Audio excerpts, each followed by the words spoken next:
What if I told you one of the most feared figures in Greek mythology wasn't born a monster? Medusa. Snakes for hair, a gaze that turns people to stone. But there's so much more to her than the horror you've heard. Let's go back to the beginning. Medusa was no ordinary woman.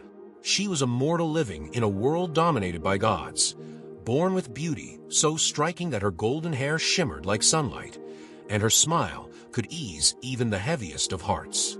As a devoted priestess in Athena's temple, Medusa dedicated her life to the goddess. Athena, known as the powerful goddess of wisdom and war, demanded purity and loyalty from her followers, and Medusa served faithfully. But beauty, as often told, can be both a blessing and a curse.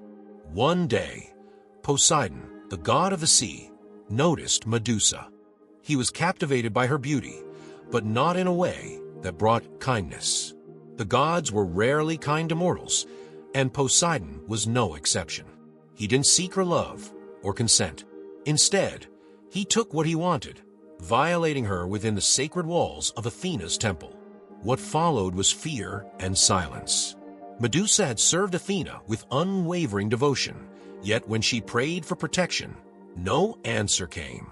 Mortals, after all, were little more than pawns in the gods' games. And then, the tragedy deepened. When Athena discovered what had happened, her fury was immense. But her anger wasn't directed at Poseidon, the god who had desecrated her temple. It was Medusa who bore the brunt of Athena's wrath. Some say Athena blamed Medusa for failing to protect the sanctity of the temple. Others believe Athena's pride couldn't handle the insult Poseidon had left behind. Whatever the reason, Medusa was punished for what wasn't her fault. Athena cursed her. Her radiant golden hair twisted into a writhing nest of venomous snakes.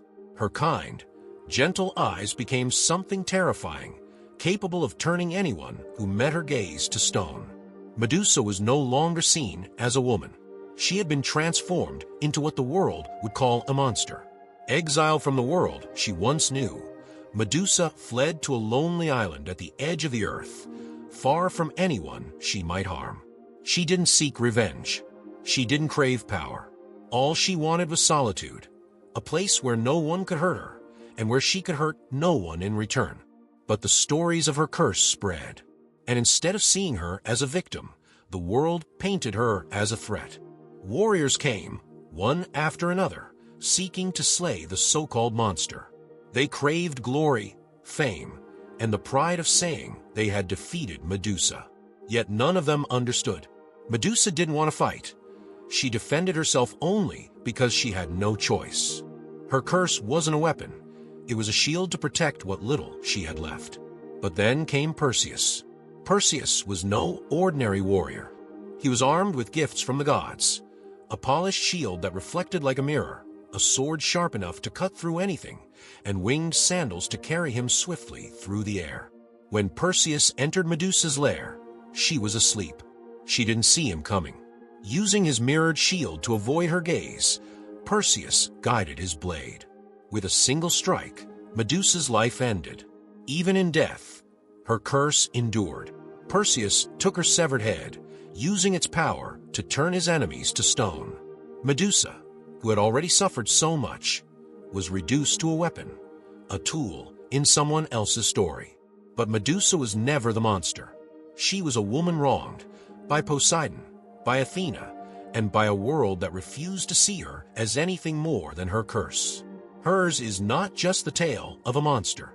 It's a story of survival, of resilience, and of injustice of a world that so often blames the victim. And so, when the name Medusa is spoken, it should not be with fear or hatred. It should be with sorrow and with the recognition of the woman who deserved so much better. Because monsters aren't born, they're made.